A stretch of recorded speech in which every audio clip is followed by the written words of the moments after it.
what you are being doesn't care about what you're doing. It doesn't care what you have. What you're being is what our experience is. How we choose to be, consciously or unconsciously, where we are coming from is what will determine our experience. So today I want to do a little walk and talk and share about this, because this can be quite confusing, and I've had challenges with this. You hear this concept of be, do, have. You hear it in many different ancient teachings and descriptions, and it's always like when you come from a more masculine idea, and you come from, the world that we live in has come and has been through a long period of masculine dominated energy. We're always thinking, what do I need, even in the spiritual thing, what do I need to do to become more spiritually well, become more happy, become more fulfilled, to ascend? What do I need to do to ascend? And there is nothing to do. There's nothing you need to have to ascend. There's nothing you need to do to be happy, to be fulfilled, to be in a beautiful relationship, to be abundant, to be prosperous. We are human beings. Some of the stuff is hidden in plain sight. Human beings, and we hear this a lot. I'm a human being, not a human doing. But what really does that mean? Because there are a lot of things we can say and intuitively know it's right. But what really does that mean? What you are being? We can find very clear evidence of what we are being by what is appearing in our reality. So whenever you take a real conscious look at your reality, your experience, we're not creating our reality, we're experiencing a reality that already exists, that reflects what we're being. So if we want to know, let's make this practical. I want to make this absolutely practical. I really want to get down to the nuts and bolts of being. Because a lot of it, the vast majority of it, is unconscious, is subconscious, that we're not aware of what we are being. We're very often aware of what we're doing. We're very often aware of what we have or what we seem to lack having. But are we truly aware of what we're being? And because this reality is a mirror, because it's a reflection, it is very easy, but not always convenient, to know what you are being. And what you're being is what you are seeing. So if what you see in your world doesn't align with what you think you're being, it's not because the world is not reflecting your being, it's because we have misunderstood, we have got confused. This reality, this experience can only show us what we are being. What we are being is what will be our experience, to be or not to be. So I'm in this new spot here. See if I get a nice spot where we overlook the beach. Bom dia. And so again, very often we're told, we think, what can I do to be more happy? What can I do to X, Y, Z? But what is appearing in our reality will show, will reflect, will tell us what we are being. So if we take an honest look, it's going to be very windy here. Let's see how the little mic, but we have to go up and do this. I'll just stay silent and let the ocean speak this one. Woo!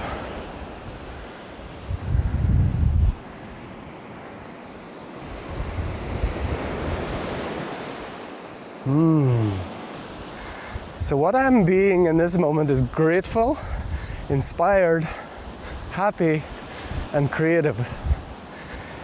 Is that always reflected in my reality? Like walking out onto a beautiful beach and just as the sun rises and just feeling the wind on the face and feeling happy, alive and aligned? No. And why is that? Well, firstly, because the human reality is a collaborative, co-creative mirror reality that constantly shifts and changes, and as we constantly shift and change, that will be reflected. But also, because I am not consciously or unconsciously always choosing to be those qualities. And we talk about a lot, people always searching for the light, always reaching for the light, and never acknowledging the darkness. It's not because we have to experience darkness. It's not because there's no light without darkness. It's that the fact that darkness exists, that there is an experience on earth called the darkness, whatever that means to you, means that we are choosing to be that at least some of the time. And what happens for most of us, a lot of us, let's say, when I find a little bit of a shaded spot, is whenever the darkness appears, we want to do something to have the peace of the light. We want someone else, and this is even a more challenging one, when we become a victim of our circumstance, we want someone else, they need to change that, they need to do this, and then my partner needs to do this, this, and this, and then I'll be happy. My bank account needs to do this, this, and this, then I'll be happy. The star beings or beings from the other dimension need to do this, this, and this, and then I'll be ascended. If this is a reflection of our reality, and if you don't believe that, then this video is not for you. If you feel like you're a victim and you do all the right things, and you're just cursed, or there's nothing you can do about it. You're just, here we are, and it's nothing to do with what you're being. You're doing all the right things. You have all the right books. You have the right teacher. You have the right practice. Blah blah blah. This video is not for you. But if you're ready to really recognize and take command, not control, take command of your reality. And what your reality is just one version of something that already exists that you get to experience through your unique lens. If we're ready to take command of our reality, then we begin to see that what we are being is what generates this version of our reality. Not what we're doing, not what we're having or think we're not having, or not what we're doing or not doing, what we think we have or think we don't have. It's what we are being. So we get right down to it. Again, we just repeat. What we are being is what we are seeing. So if what we're seeing in our world is not what we wish to experience, then we begin to change what we are being, not change what we are seeing. Choose to change what we are being. If I am seeing violence in the world, I need to be more peaceful. If I am seeing lack or limitation, I need to be more abundant. I need to be more grateful, be more generous, be more giving, be more connected. If I am seeing lack of health in the world, I need to be health, be healthy, be the expression of health. Be that which is vibrant, is life affirming. So again, you might have heard this before, and I've heard this before. And it sounds good, it sounds intuitively correct, or not, you can decide. But how do we be something if everything in our, not everything, let's say a lot of our reality is not reflecting that? And this is the mastery. We have to choose, we don't have to, if you choose to take command of your experience, we choose to be what it is we wish to see, regardless of what we actually see. Choose to be peace in the middle of war. Choose to be health in the middle of a McDonald's. Not that you'd be in there in the first place. Choose to be wealth and prosperity and abundance in a space of lack, in a space of limitation. We choose to be it by adopting the inner state regardless of the outer state. So the first step is observing the outer state, which shows us what we are actually being, not what we think we're being, not what we were told we're being. The reality is showing what we are actually literally being. It doesn't miss, it doesn't make mistakes. What we are actually being. But then, rather than, again, trying to fix the man or the woman in the mirror, we see what I am being is showing me this, and this. Certain parts of it I love. Other parts of it and other parts I really don't like. So instead of trying to change it there, trying to change the people, trying to do the meditation, trying to do more books, trying to do whatever, trying to ascend, be ascension. Choose to be ascension even while you're in a physical body, with a family, paying taxes on the earth, with crazy stuff going on. Be ascension. If I was being ascension, I would not be observing and witnessing the things in judgment that are appearing. I would be the ascended being that I am.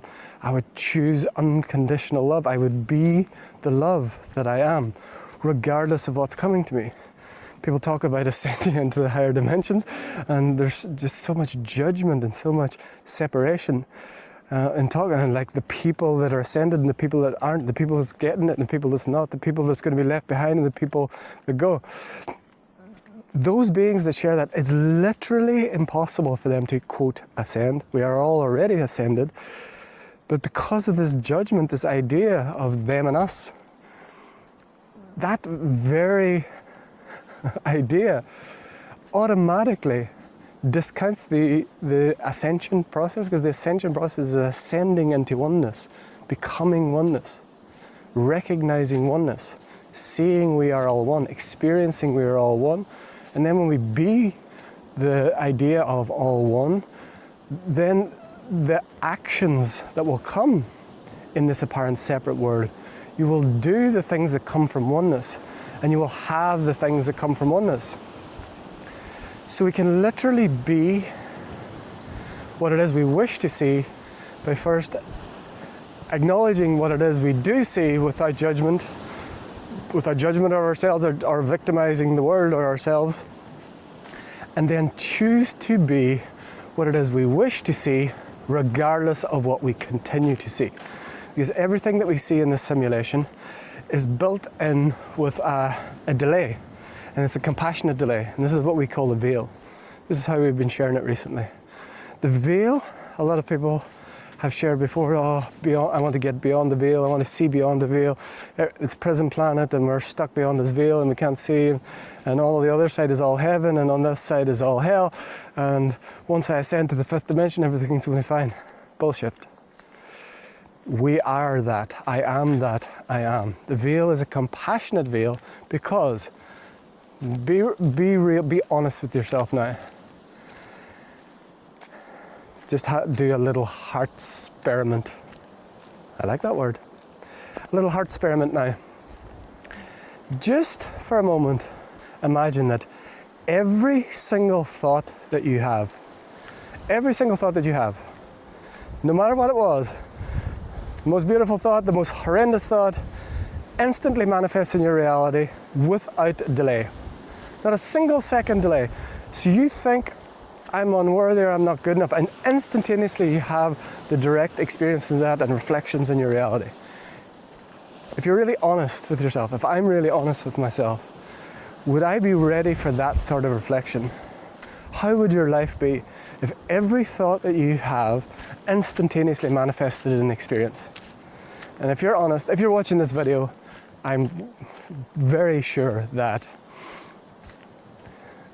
if you're watching this video, I'm very sure that you would not be in a place where you would want every single thought to manifest, because most of us haven't got command of our mind. We haven't got command of our thoughts. We are still at the mercy of random thoughts during the day. And it'll be varying degrees for each of us. And maybe when we're sat in meditation in the morning, it's fine. But as soon as we get stressed, as soon as we get tired, as soon as we get triggered by our partner or whatever, then the command of the mind goes, and all of the thoughts come in. And I know I have this, then it's just random thoughts from anyone, anywhere. the field of thoughts appears. So the veil is a compassionate veil until we have the ability, oh my God, I want to share this. Let's see if we can do some fun things with this camera. This looks like on a different planet. Ooh-wee. So the veil is a compassionate veil that puts in a delay system. I want to talk about this. Puts in a delay system so that we don't, like, again, if every thought, every feeling, every expression that you had instantaneously manifested without the delay, would you even be able to live in this dimension? Or it would just be so intense experience, such an intense experience that you couldn't deal with it? Be honest. I'll be honest, I know I'm nowhere near there yet. There are times when I'm there, but am I there all the time? No, for sure not. So I'm going to come in this way, keep out of the wind. So the veil is a compassionate veil that is there to the degree which we have command over our thinking and feeling states. And yeah, it's a compassionate system, so we don't just explode with the insanity of human thought and human feeling and human emotion, human experience that is generated from the internal world and expressed outwardly. And so it's been coming recently again about so because everything already exists, you might ask the question, and you've probably heard it before, that thoughts are forever, feelings are forever, and everything actually does instantaneously become reality. So where does all those, because, you know, you get into synchronization at times, and you know you have a thought and the person appears, you have a feeling and then something comes in to fulfill that. But I would say generally, in my experience, you can say generally those not the majority of our experience if you live in the world, unless you're living on the top of a mountain in a monastery or something like that, whereas you wouldn't be watching this video. But when we begin to recognize that all of this delay system is calling us forth to take command of our mind, to take command of our feeling state, so that veil will become smaller and smaller, that compassionate veil, that veil that we've created for ourselves, through ourselves, as ourselves, so that we don't completely obliterate ourselves. That is the system that we have set in place, and it's a beautiful system. But what happens, because everything's already existing, there's no original thought, everything is already, what we're doing when a thought appears is we're tapping into a field that already exists. So what happens to all of those crazy thoughts that don't instantaneously manifest? What happens to all those times where we felt less than what we are, and they don't actually, you know, continuously appear in our reality? So they go to what's called the astral realm. And so the astral realm, you hear people doing astral travel and astral this and astral that. This is one perspective on infinite potential, but the astral realm is the dumping ground of humanity.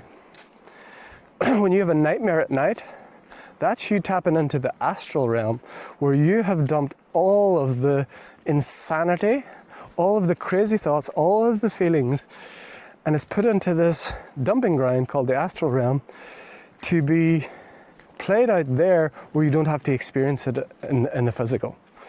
So astral travel,